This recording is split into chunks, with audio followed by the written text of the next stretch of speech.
പ്രിയപ്പെട്ടവരെ, വളരെ ഹൃദയവേദനയോടാണ് ഞാൻ നിങ്ങളെ അഭിമുഖീകരിച്ച് സംസാരിക്കുന്നത്. എൻ്റെ തൊണ്ട ഇടയ്ക്കിടയ്ക്ക് ഇടറിപ്പോകാൻ സാധ്യതയുണ്ട്. നിങ്ങൾ എന്നോടുള്ള സ്നേഹത്തെ പ്രതി അതൊക്കെ സഹിച്ച് ഇത് പൂർണ്ണമായിട്ട് കേൾക്കണം എന്ന് അഭ്യർത്ഥിക്കുക. നമ്മുടെ നാട്ടിൽ ഏറ്റവും അധികം പീഡനം അനുഭവിക്കുന്ന ഒരു കൂട്ടുകാരെന്ന് വെച്ചാൽ ഇവിടുത്തെ സിനിമാ നടന്മാരാണ്. സിനിമാ നടികൾ പോലുമല്ല, സിനിമാ നടന്മാരാണ്. നമ്മുടെ മുമ്പിൽ അനവധി ഉദാഹരണങ്ങളുണ്ട്. ഇപ്പോൾ ഇന്ത്യ ഗവൺമെൻറ് ഫാൽക്കെ അവാർഡ് കൊടുത്ത് ആദരിച്ച പ്രിയപ്പെട്ട ശ്രീ മോഹൻലാലിൻ്റെ കാര്യം മാത്രം നോക്കിയാൽ മതി. പുള്ളി വീട്ടിൽ എവിടെ നിന്നോ ഒന്ന് രണ്ട് ആനക്കൊമ്പ് കൊണ്ടുവന്ന് വെച്ചു. അത് വന്യമൃഗ സംരക്ഷണ നിയമത്തിൻ്റെ ലംഘനമാണ്. നാട്ടാന പരിപാലന നിയമം അനുസരിച്ച് ആനക്കൊമ്പ് വീട്ടിൽ വെക്കാൻ പാടില്ല. അത് ഫോറസ്റ്റ് ആക്ടിൻ്റെ ലംഘനമാണ്, വൈൽഡ് ലൈഫ് പ്രൊട്ടക്ഷൻ ആക്ടിൻ്റെ ലംഘനമാണ്, മറ്റ് പല ആക്റ്റുകളുടെയും ലംഘനമാണ് എന്ന് പറഞ്ഞ് പുള്ള മേലിൽ നമ്മുടെ ഇവിടുത്തെ വനപാലകന്മാർ കേസെടുത്തു. ഇന്ന ദിവസം വരെ ആ കേസ് തീർന്നിട്ടില്ല. പുള്ളി കേസ് അസാധുവാക്കാൻ വേണ്ടി ഹൈക്കോടതിയിൽ പോവും, സുപ്രീം കോടതിയിൽ പോവും, അവിടെ പോവും, ഇവിടെ പോവും, ഒരു ഫലവുമില്ല. കേസ് ഇങ്ങനെ വിക്രമാദിത്യൻ്റെ കഥയിലെ വേതാളത്തിനെ പോലെ പുള്ളിയുടെ പെടലിൽ നിന്ന് ഇറങ്ങാതെ യാത്ര ചെയ്യുകയാണ്. അതുപോലെ തന്നെയാണ് പാവപ്പെട്ട ദിലീപിൻ്റെ സ്ഥിതി. എവിടെയോ ഉള്ള ഒരു സിനിമാ നടിയെ ആരോ തട്ടിക്കൊണ്ടുപോയി പീഡിപ്പിച്ചു എന്ന് പറഞ്ഞ് അദ്ദേഹത്തെ പ്രതിയാക്കി നമ്മുടെ കണ്ണിച്ചോറില്ലാത്ത കേരള പോലീസ്. പുള്ളിയുടെ കേസ് ഇന്ന ദിവസം വരെ തീർന്നിട്ടില്ല. അതിൻ്റെ സാക്ഷി വിസ്താരം ഇങ്ങനെ നൂറ്റാണ്ടുകളോടെ നീണ്ടു.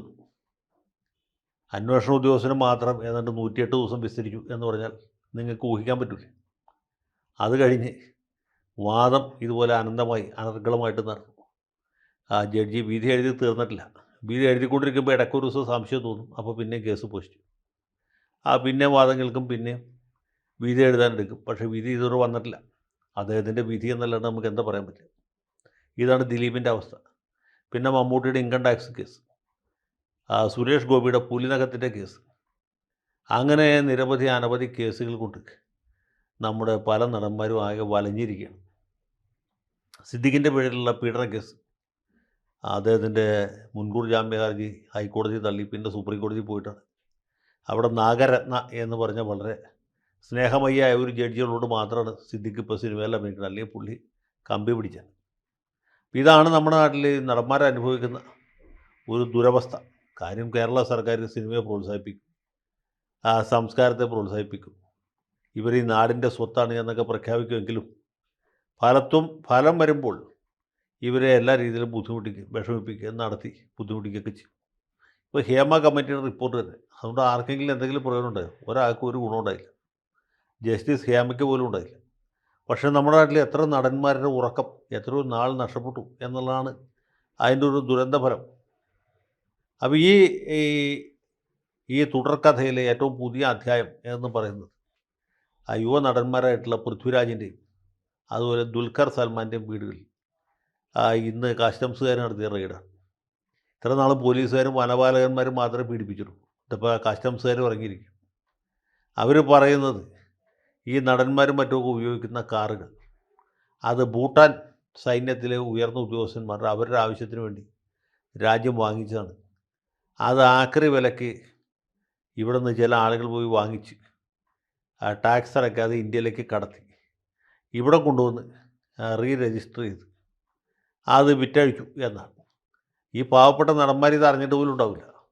അവർ മനസ്സാ വാച അറിയാതെ ഈ ആഡംബര കാറുകൾ എന്ന് പറഞ്ഞ് ഉപയോഗിച്ച് കണ്ടം ചെയ്യാറായ വണ്ടികൾ ഇവർക്ക് വിൽക്കുകയാണ്. സത്യത്തിൽ ഈ നടന്മാർ ഇരകളാണ്. അവർ വേട്ടക്കാരല്ല, അവർ നിയമലംഘകരല്ല. ഈ വണ്ടിക്ക് ടാക്സ് അടച്ചുകൊണ്ടോ ഇല്ലെന്നുള്ള അവർക്കറിയില്ല. ഇല്ല എന്നറിഞ്ഞാൽ പോലും അവർക്കൊന്നും ചെയ്യാൻ പറ്റില്ല. അവർക്ക് ടാക്സ് അടച്ച് പ്രശ്നം തീർക്കാൻ പറ്റുമോ? അത് പറ്റില്ല. കാരണം വേറൊരു രാജ്യത്ത് നിന്ന് കടത്തി കൊടുക്കുന്ന വാഹനമാണ്. അപ്പോൾ ഇങ്ങനെ കബളിപ്പിക്കപ്പെടുകയും ചതിക്കപ്പെടുകയും ചെയ്ത പാവങ്ങളാണ് ദുൽഖർ സൽമാനും അതുപോലെ നമ്മുടെ പൃഥ്വിരാജും. അവരെ പരിഹസിക്കുക, അവരെ കുറ്റപ്പെടുത്തുക, ഇവരൊക്കെ നിയമലംഘകരാണ്, ടാക്സ് വെട്ടിച്ചവരാണെന്നൊക്കെ പറഞ്ഞ് നമ്മുടെ മാധ്യമങ്ങൾ ഇങ്ങനെ നിരന്തരം ഉപദ്രവിച്ചുകൊണ്ടിരിക്കുകയാണ്. മാത്രമല്ല ഇതിൽ ഫാസിസത്തിൻ്റെ ഒരു വശം കൂടി ഉണ്ടെന്ന് നമുക്ക് ഒന്നുകൂടി ആലോചിച്ചാൽ മനസ്സിലാവും. കാരണം ഈ പൃഥ്വിരാജാണ് നേരത്തെ വാര്യംകുന്നത്ത് കുഞ്ഞഹമ്മദ് ഹാജിയായിട്ട് അഭിനയിക്കാൻ കരാർ ഒപ്പിടുകയും പിന്നീട് ആ പടം തന്നെ നടക്കാതെ പോവുകയും ചെയ്ത സംഭവം നിങ്ങൾക്കറിയാമല്ലോ. അതുപോലെ അദ്ദേഹത്തിൻ്റെ എമ്പുരാൻ എന്ന് പറഞ്ഞ സിനിമ കേന്ദ്ര ഗവൺമെൻറ് വിശേഷിച്ച് നരേന്ദ്രമോദിയും നിശിതമായി വിമർശിക്കുന്ന ഒന്നായിരുന്നു. അതുപോലെയാണ് ദുൽഖർ സൽമാൻ്റെ കാര്യം. അദ്ദേഹത്തിൻ്റെ പിതാവായ മമ്മൂട്ടിക്ക് ഇത്തവണ പത്മഭൂഷൺ കിട്ടും, അല്ലെങ്കിൽ പത്മവിഭൂഷൺ കിട്ടും, കുറഞ്ഞ പക്ഷം ഫാൽക്കെ അവാർഡെങ്കിലും കിട്ടും എന്ന് നമ്മൾ വിചാരിച്ചു. ഇതൊന്നും കിട്ടിയില്ല. അതിന് പുറമെയാണ് ഈ പാവപ്പെട്ട ചെറുപ്പക്കാരനെ ഇങ്ങനെ ദുരാരോപണം ഉന്നയിച്ച് കൊടുക്കാനുള്ള ശ്രമം നടത്തുന്നത്.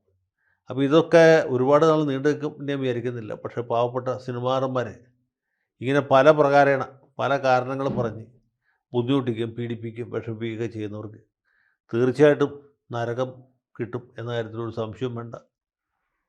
ഇവരുടെ ദിവസങ്ങൾ എണ്ണപ്പെട്ടു എന്ന് പറയാനായിട്ട് എനിക്ക് യാതൊരു മടിയുമില്ല. ഇനി എന്താണ് ഇതിനൊരു പരിഹാരമാർഗം എന്നാണ് നമ്മൾ ആലോചിക്കേണ്ടത്. നമ്മൾ ഇരുട്ടിനെ പഴിക്കുന്നതിനോടൊപ്പം ഒരു കൈത്തിരിയെങ്കിലും തെളിക്കണം എന്നാണ് സ്കൂളിൽ പഠിക്കുന്ന കാലത്ത് അവിടുത്തെ മാഷന്മാർ പറഞ്ഞു പഠിപ്പിച്ചത്. അപ്പോൾ ഈ സന്ദർഭത്തിൽ ഒരു കൈത്തിരി തെളിക്കാൻ ഞാൻ ആഗ്രഹിക്കുകയാണ്. ഇത് കാണുന്ന എല്ലാവരുടെയും അനുഗ്രഹ ആശീസ്സുകൾ ഈ സതുദ്യമത്തിനുണ്ടാകും എന്നാണ് എൻ്റെ വിശ്വാസം. നമുക്ക് ഈ പാവപ്പെട്ട നടന്മാരെ എങ്ങനെ രക്ഷിക്കാൻ കഴിയും? അതിനൊറ്റ മാർഗമുള്ളൂ. ഈ നയതന്ത്ര പ്രതികൾക്ക് അല്ലെങ്കിൽ രാഷ്ട്ര തലവന്മാർക്കൊക്കെ ഇന്ത്യ രാജ്യത്തെ സിവിലും ക്രിമിനലുമായിട്ടുള്ള എല്ലാ നിയമങ്ങളിൽ നിന്നും എക്സംഷൻ കൊടുത്തിട്ടുണ്ട്. അതിന് ഇമ്മ്യൂണിറ്റി എന്നാണ് പറയുന്നത്. സോവറിൻ ഇമ്മ്യൂണിറ്റി അല്ലെങ്കിൽ ഡിപ്ലോമാറ്റിക് ഇമ്മ്യൂണിറ്റി എന്ന് പറഞ്ഞൊരു സാധനമുണ്ട്. നമ്മുടെ രാഷ്ട്രപതിക്കും പ്രധാനമന്ത്രിക്കും ഒക്കെ ഉണ്ട്. ഇപ്പോൾ രാഷ്ട്രപതിയോ പ്രധാനമന്ത്രിയോ എന്തെങ്കിലും കുറ്റകൃത്യം ചെയ്യുകയാണെങ്കിൽ, അല്ലെങ്കിൽ ഗവർണർമാർ എന്തെങ്കിലും കുറ്റകൃത്യം ചെയ്യുകയാണെങ്കിൽ അവർക്കെതിരെ കേസെടുക്കാനോ അവരെ വിചാരണ ചെയ്യാനോ ശിക്ഷിക്കാനോ ഇന്ത്യ രാജ്യത്ത് ഒരു കോടതിക്കും അധികാരമില്ല. അങ്ങനെയാണ് നമ്മുടെ ഗവർണറായിരുന്ന ഷീല ദീക്ഷിത് വളരെ കാലം ക്രിമിനൽ കേസിൽ നിന്നൊക്കെ രക്ഷപ്പെട്ട് നിന്നത്. അവരിവിടെ കേരളത്തിൽ ഗവർണറായിരുന്നുകൊണ്ട് അവരുടെ പേരിൽ കേസെടുക്കാൻ പറ്റുമായിരുന്നില്ല. ബംഗാൾ ഗവർണറായിരിക്കുന്ന ആനന്ദ ബോസിനെതിരായിട്ട് തൃണമൂൽ കോൺഗ്രസിൻ്റെ താല്പര്യപ്രകാരം ചില സ്ത്രീകൾ പരാതി കൊടുത്തപ്പോഴും കേസെടുക്കാൻ പറ്റുമായിരുന്നില്ല. കാരണം പുള്ളി ഗവർണറായതുകൊണ്ട് ഈ രാജ്യത്തെ നിയമപ്രകാരം പുള്ളിയെ വിചാരണ ചെയ്യാൻ പറ്റുമായിരുന്നില്ല. അതുപോലെ വിദേശ രാഷ്ട്ര തലവന്മാർക്ക് ഈ ഒരു സൗകര്യമുണ്ട്. ഇപ്പോൾ പാകിസ്ഥാൻ പ്രധാനമന്ത്രി ഡൽഹിയിൽ വന്ന് ആരെങ്കിലും പോക്കറ്റ് അടിച്ചു വിചാരിക്കും, പുള്ളിയുടെ പേരിൽ കേസെടുക്കാൻ പറ്റുകയില്ല. പോക്കറ്റ് അടിക്കപ്പെട്ടവൻ്റെ കാശ് പോയി എന്നല്ലാണ്ട് ഒരു രക്ഷയില്ല.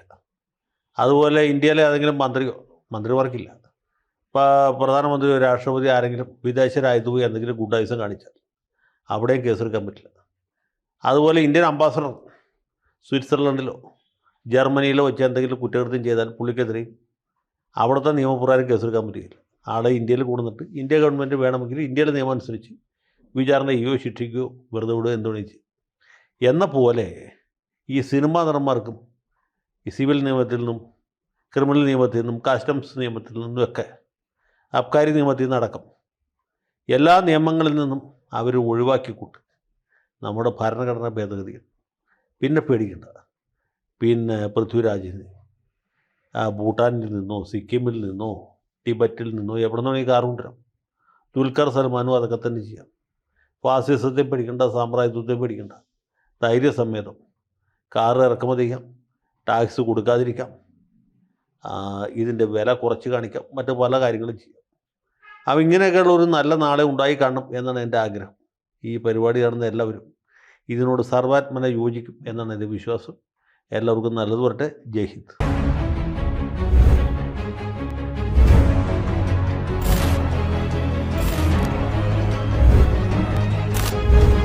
കൂടുതൽ വാർത്തകളും വിശേഷങ്ങളും നിങ്ങളിലേക്ക് എത്താൻ ABC മലയാളം സബ്സ്ക്രൈബ് ചെയ്യുക, ബെൽ ബട്ടണും അമർത്തുക.